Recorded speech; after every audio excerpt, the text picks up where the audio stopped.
Seja muito bem-vindo aqui ao canal sobre tudo que tem a ver com as escrituras. E eu tinha prometido para vocês que eu ia fazer um review, né? Falar um pouquinho sobre os livros que eu li sobre criacionismo científico e criacionismo religioso. Esse aqui, especificamente, fala sobre Gênesis 1 e 2. Ele é mais o criacionismo teológico. Então eu vou falar um pouquinho desses livros, né, desse autor, né, um caro servo de Deus, cientista também. E eu queria comentar algumas coisas, né, acerca desse livro e também te encorajar a adquirir ou ver alguns vídeos no YouTube do próprio Adalto Lourenço, que é o autor, para que você se sinta mais inspirado, né? Não achar que, por exemplo, quando eu vou para academia, quando eu vou para a faculdade, aquilo que eu acreditei, a minha fé se torna loucura. Isso não é verdade. E justamente esse vídeo é para isso, para dar uma abertura, mostrar que não tem nada a ver, na verdade é justamente o contrário. Existe uma boa ciência, né, que aponta aquilo que de fato é, né, não é aquilo que eu quero provar. Eu já fiz esse questionamento aqui uma vez, se você não viu nos stories, né, que não importa o que eu penso sobre o mundo, o que importa é como ele se apresenta para mim. Então a boa ciência, de verdade, a boa ciência, que ela não tem partidarismo, né, a gente sabe que isso é quase impossível, mas deveria ser assim, que é eu pego alguma coisa, algum experimento, né, e eu vou tentar verificar o que ele está falando. É lógico que existem jeitos, maneiras diferentes de fazer ciência, só que a principal, né, seria o ideal é que eu confrontasse a realidade para que ela me mostre quem ela é, o que está acontecendo, etc. É lógico que, como é uma descoberta, eu tenho que ter algumas coisas, umas teses que a gente chama de teorias também, e aí pego uma teoria e eu vou discorrendo sobre ela, eu vou fazendo os testes, né, possíveis, dependendo da área, claro, e em laboratório, e eu vou vendo se ela faz sentido. E se ela fizer sentido, daí beleza, né? Se ela se tornar de fato comprovada, ela deixa de ser uma teoria, passa a ser uma tese, se eu não me engano, né? Então ela já começa a ser comprovada. Então a teoria do evolucionismo, né? Ela é uma teoria, ela não é uma tese, ela não é uma coisa que está um postulado que já está praticamente provado, não tem o que fazer mais. Isso não é verdade. Então a boa ciência, os estudiosos, né, que pelo menos são sinceros naquilo que eles estão fazendo, segundo a cosmovisão naturalista, depois eu explico o que é cosmovisão, eles falam que existem alguns problemas sérios com o evolucionismo. De fato, tem problemas sérios, que é o elo perdido, né? Que se o evolucionismo diz que a gente viu da ameba, por exemplo, eu tenho que ter um organismo entre a ameba e o ser humano, né? E lógico que isso é muito grande, né? Um abismo, mas é entre a ameba ou um outro organismo unicelular, por exemplo. Eu preciso ter isso, né? Fossilizado. Alguns cientistas dizem que a gente tem, mas é bem questionável, principalmente quando a gente vai para organismos pluricelulares. Então é menos provável ainda que eles não existem, na verdade. E, inclusive os fósseis vivos, que a gente chama assim, porque eles eram considerados já extintos, né? Ou de animais, espécies de não sei quantos milhões de anos, então, entre aspas, era para essas espécies terem evoluído ao longo do tempo, mas aí a gente achou um selacanto aqui, né, fossilizado. Ah, legal, aí foi lá e datou, né, o selacanto é um tipo de peixe, e aí viu que ele tem milhões de anos. Olha, ele tem milhões de anos, legal, que bacana, né, viveu milhões de anos atrás, que bacana, não sei o quê, e aí do nada ele aparece vivo. Então, um animal de milhões de anos atrás aparece vivo nadando, né? Super raro, etc., mas aparece vivo. Então, o que quer dizer? Qual que é o impacto disso, né? Que a gente está vendo?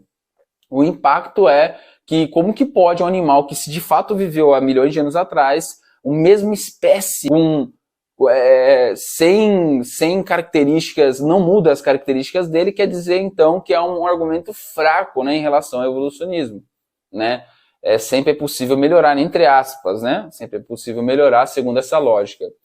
Bom, falando um pouquinho sobre os problemas do evolucionismo, da cosmovisão naturalista, que tudo vem do acaso, não tem nada com nada, explodiu tudo e fez as coisas, né? Não é bem assim, lógico que eu estou sendo bem até pejorativo, né? Satirizando, né? Mas a ideia é que as coisas vieram do acaso, da obra do acaso, né? Tá? Então, a primeira parte do criacionismo científico é mostrar alguns problemas com o evolucionismo. Por que disso? Você fala, então ela vai crescer através de refutar outro, né? Porque a gente já está incrustado na nossa academia, então na escola, tenho certeza você que está me ouvindo aqui, se você chegou no ensino superior, você sabe que isso é como se fosse uma regra. Você chega lá e é isso, né? E aí quando você fala que não é isso, você ou é ignorante, religioso, etc, tá louco, né?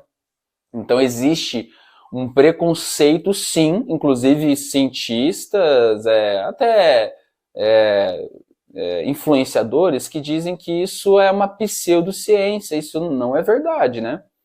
Inclusive o criacionismo científico, como o nome diz, ele é científico. Então ele usa ferramentas da ciência, laboratório, né, refutação lógica, tudo que você imaginar. Eu não sou perito, tá? Tô falando até como leigo aqui, mas ele utiliza ferramentas. Então esse livro é para você que quer ver de fato se faz sentido isso ou não, se é lógico, né? Se não é. Será que eu tô pirando? Né? Será que a minha religião, né, a cosmovisão cristã, ela está imputando alguma coisa que não tem a ver com a realidade? E a verdade que é isso que eu gostaria de falar para vocês, que se Deus é Deus e ele criou todas as coisas, então a ciência, se for apontar a verdade, vai apontar para a verdade que ele diz, né? Então, e a gente não precisa ter medo disso, literalmente, não precisamos ter medo, porque se Deus é Deus, ele é perfeito, ele criou todas as coisas como elas são, então a ciência só vai apontar para aquilo que ele diz, né? Então, a Bíblia, ela não tem objetivo, tanto que aqui está escrito Gênesis 1 e 2, o objetivo na Bíblia não é ser cientista, um livro científico, tá? Mas tem implicações científicas, implicações na ciência, com certeza, porque muda bastante coisa, né? Porque uma diz que tudo foi criado, né?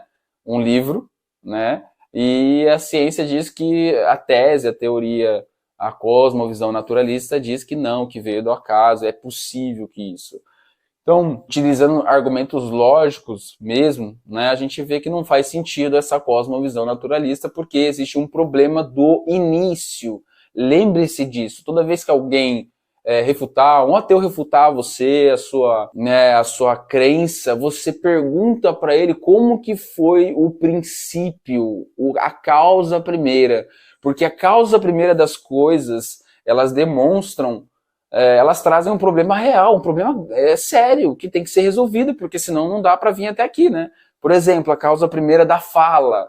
Vocês sabem disso, acho que já assistiram Tarzan, né? Se a pessoa, a criança, não ouve, não exercita a falar, ela não fala nunca mais, né? Ela não consegue. Então, se ela ouve, ela aprende e ela reproduz, né? Apesar da potência estar lá, se ela não faz isso, se ela não exercita isso, ela não vai conseguir reproduzir isso. Então essa ideia que a gente tem que a gente veio do ancestral incomum do macaco, lembre-se disso, não falem besteira, não, a gente não veio do macaco, mas é do ancestral incomum. Então tem um Neandertal aqui, um hominídeo que gerou, né, o homem. E aí também gerou uma outra parte, gerou o macaco. Então a gente não veio do macaco, seria isso aqui, isso não é verdade. Para que a gente não fale besteira, né, e tem argumentos contundentes, beleza? Então isso é muito importante a gente lembrar. E o objetivo de hoje é eu falar um pouco sobre esse universo do criacionismo científico e também religioso, porque é interessante. Se a gente está falando de Deus ou da verdade, que a gente crê que é a verdade absoluta, faz sentido que tenha implicações práticas. Então, vamos guardar esse raciocínio. A minha experiência pessoal não vai ditar o que é ou o que não é, mas ela pode apontar. Agora, a Bíblia, o que ela fala, necessariamente tem que ter implicações práticas. Faz sentido, né? Porque é Deus falando. Então, se tem implicações práticas, quer dizer que vai funcionar na prática, tem que funcionar na prática. E se não funcionar na prática, esse livro começa a dar indícios de falsabilidade, ele começa a mostrar que ele é falho, ele é falso, não faz sentido. Então a gente não precisa ter medo de confrontar a verdade. Por quê? Porque se a verdade é de fato verdade, ela só vai se provar mais verdade. Então, em nenhum momento Deus ele questiona nas escrituras as pessoas irem confrontar a verdade. Né? Ele inclusive fala de forma sarcástica para Jó, né? Quem fez todas as coisas? Você, por exemplo, você sabe como que é feito isso? Aí Jó falou assim, eu não sei, porque isso está fora do meu alcance, né? Então Deus também é um ser pessoal. O que quer dizer isso? Não quer dizer que ele é uma pessoa, né? Isso é desse livro, tá? Isso é muito interessante, né? Esse livro que daí fala um pouco mais da criação em Gênesis 1 e 2, por que a gente foi feito não só a imagem de Deus, mas a imagem e semelhança. Então nós somos semelhantes a Ele, temos atributos comunicados, Ele comunicou alguns atributos com a gente. Ou seja, a gente tem alguns atributos que se assemelham ao Deus, né? Ao nosso Deus maravilhoso. E um deles é a personalidade. Então ele tem a vontade própria. E é muito interessante isso, que a Trindade, o Pai, o Filho e o Espírito Santo, eles, apesar de serem um só, eles têm personalidades diferentes. É isso mesmo. Por quê? Porque eles se relacionam entre si. Né? E se não fosse assim, muitos dizem que, por exemplo, é uma forma diferente de Deus, né, se manifestar no Filho, no Pai, no Espírito Santo. Ok, até que faz um pouco de sentido, mas o problema é na hora do relacionamento. Se é forma, ninguém se relaciona consigo mesmo. Vocês entendem? Não faz sentido eu falar como eu estou falando aqui para a câmera, né, comigo mesmo. E não faz muito sentido.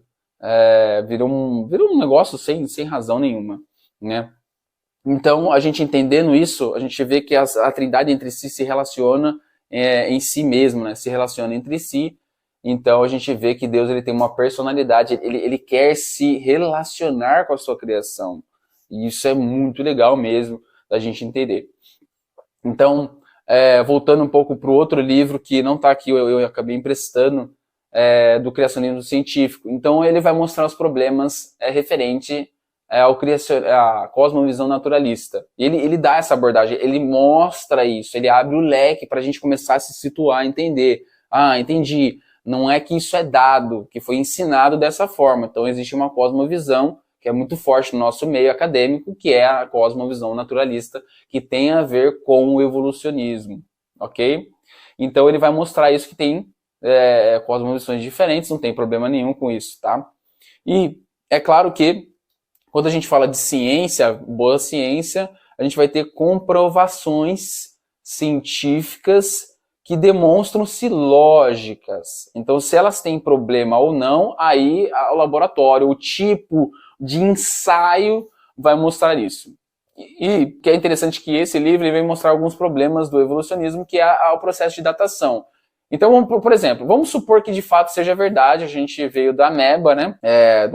A gente veio de um organismo unicelular, então as moléculas estavam lá no poço, no focinho, né, de nutrientes, aí veio um raio, né? Aí fez vida. Né? Vamos supor que isso fosse verdade. Isso só seria possível com muito tempo, porque as coisas foram feitas devagar, isso que fala, esses pequenos saltos, pequenos, né, possível desses saltos, aí dá para tentar, quando a gente coloca isso no tempo, o tempo resolve. Isso também é um erro, mas a gente vai ver mais para frente, vamos supor ainda que isso é verdade. Então, o que acontece? Esses pequenos saltos vão levar a um organismo evoluído, né? Então, eu tenho um organismo menos evoluído aqui, e um organismo mais evoluído aqui em cima por causa desses pequenos saltos, ok? Agora, isso pressupõe um tempo bem grande. E, inclusive, o processo de datação hoje tem vários, tá? Eu acho que talvez o mais conhecido do carbono 14, para quem faz ensino médio e tudo, né, ouviu falar em química, então é mais conhecido. Mas tem vários outros processos de datação. E os pressupostos, então, para fazer esses processos de datação, existem vários pressupostos para dar certo. Então, por exemplo, Eu vou ver quanto tempo que decai um átomo radioativo, né, ele quebra em outro átomo, e aí eu sei essa proporção, por causa dessa proporção e do tempo de meia-vida, eu sei quanto tempo passou. Só que para isso estar certo, eu tenho que estar tudo perfeito aqui. Eu tenho que saber o inicial, olha só, eu preciso saber o inicial e eu preciso ter certeza e segurança que não aconteceu nada nesse meio tempo. Não deturpou a amostra, não teve infiltração, ou minha amostra azedou, né? Ou, por exemplo, alguma coisa aconteceu que detonou minha amostra. Então eu tenho que ter essa segurança aqui. Então você consegue ver quantos pressupostos eu preciso para datar aquilo como muito antigo, né? E aí a gente vê um problema sério. Eu não posso confiar em pressupostos ou uns milhões de pressupostos, né? Eu tenho que ter procurar algum outro processo que seja mais confiável. Lógico, na falta de qualquer um já serve, né?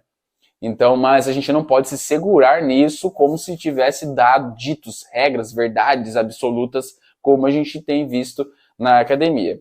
Então, esse vídeo é justamente para fomentar isso. Você vê que são argumentos lógicos, só que não é loucura, não é pseudociência, não é terra plana, né? Terra plana é muito boa, cara. Se você é o assíduo de terra plana, eu tenho que te dizer que biblicamente falando, isso não é verdade. Tem muita gente que faz isso, tá? Então pode tirar o cavalinho da chuva, tá? Inclusive, esses movimentos acabam deturpando, né? Ou movimentos sérios de design inteligente, de criacionismo científico. Bom, dito isso, eu gostaria de falar também um pouquinho sobre isso. Lembrei, não acabei ainda. Então, o processo de datação. Então, eu tenho bilhões de anos para que isso acontecesse, a gente viesse da ameba. E se eu encurto esse tempo? E se eu achato esse tempo e chego, por exemplo, a 10 mil anos de Terra, ou de universo, de Terra ao universo. Se de Terra eu tenho 10 mil anos, já torna impossível. Já fica impossível que isso tenha acontecido. Ou seja, de maneira natural, ok? Tudo bem? Porque não tem como. Imagina você, do jeito que você está vendo aí, né? Você vindo de um organismo unicelular em 10 mil anos é impossível. Qualquer pessoa séria, cientista, vai falar assim, não, aí já realmente não tem como. Bom, então vocês conseguem ver que acontecem algumas coisas, existem implicações na ciência religiosas, mas eu não posso confundir uma coisa com a outra, tudo bem? O que eu descubro na ciência pode sim ter implicações religiosas, beleza? Legal, falando isso, esse vídeo é mais para isso mesmo, não quero deixar ele muito longo, para você se aventurar um pouquinho, e para eu começar a falar um pouco sobre a cosmovisão. Então, esse livro de criacionismo científico fala sobre a cosmovisão naturalista, né, que tudo veio da obra do acaso, e a cosmovisão criacionista, que temos um criador, né, uma causa primeira, alguém que pensou as coisas do jeito que elas são. E é muito para mim, claro, né, que eu sou crente, né, e também estudioso, fica muito claro olhando para as coisas, a perfeição de como elas são feitas, o nosso corpo humano, fica claro que existe um engenheiro por trás disso, um arquiteto que pensou nas coisas antes de fazer. Então, é ser muito ingênuo achar que as coisas são feitas de forma tão perfeita através do acaso. É como se eu deixasse uma pessoa vendada num quarto e ela tivesse que imaginar como que ia acontecer, sair da porta. Esse problema já é difícil, né? Agora amplia esse problema, começa a colocar 1 quilômetro para a pessoa. Só tem uma porta para ela sair, tá vendado e tá tudo escuro. Ela tem que se virar. Tá, mas qual que é a comparação real? Vocês entendem? Se eu falar assim, um quarto como esse aqui, não deve ter nem 2 metros quadrados, só começa a ficar possível. Fico tateando as janelas, as portas, isso sem saber, tá? Então eu não posso ter nenhum pressuposto, pode ser em cima, a saída pode ser em cima, até que chega a ser razoável, em alguns milhares de anos eu consegui fazer isso. Só que qual que seria a analogia real? A analogia real, né, de tão perfeito que seria ter um quarto de 1 quilômetro quadrado. Entendem isso? 1 quilômetro quadrado, porque como que eu vou descobrir que funciona assim, né? As moléculas funcionam melhor assim do que assado, etc. Então, assim, a gente não pode achar que o tempo resolve tudo. A gente não pode achar, por exemplo, que se eu colocar isso em bilhões de anos, vai dar certo. E esse é um argumento dos naturalistas, né? Que quando eu coloco tempo, bastante tempo, é possível talvez seja possível. Talvez isso realmente aconteça. Mas a gente não pode dar esse braço a torcer, achando que está tudo certo, apesar de todos os outros problemas. Então esse livro do criacionismo científico, ele vem mostrar os problemas do evolucionismo. Então, para que a gente não seja ingênuo ou ser pego de surpresa. Ok, gente? Gostaria de compartilhar isso com você. Espero que esse vídeo abençoe a sua vida e te dá ânsia, um anseio, né, por aprender mais e adquirir conhecimento justamente para ser usado para a honra e glória de Deus. Não sei se você sabe, mas a sabedoria, que até as pessoas que são incrédulas têm, vem dele a verdadeira sabedoria, claro. Tá bom? Fique na paz.